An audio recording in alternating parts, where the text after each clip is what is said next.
This was an item that I found in my grandfather's things I inherited from my dad after his passing. I made a video yesterday, World War II time capsule slash cigar box. This is one of the items that was in there.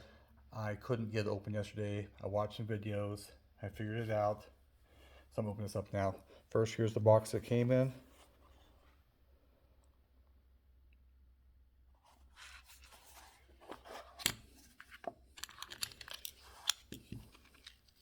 Here's the chain so you don't lose it.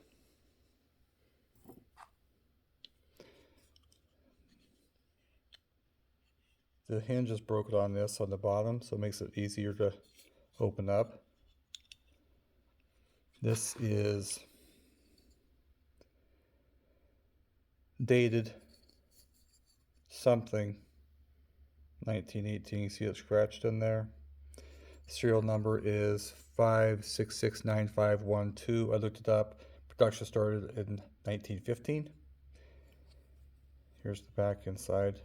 It is an Omega watch. Not sure if you saw that symbol or not. And the front opens by pushing this little button right here.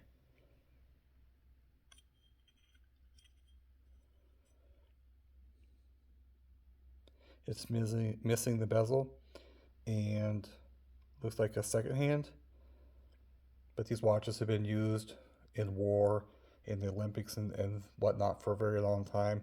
I'm going to do some research to see who this belonged to, possibly my great-grandfather, but most people you ask are long gone now. Thanks for watching.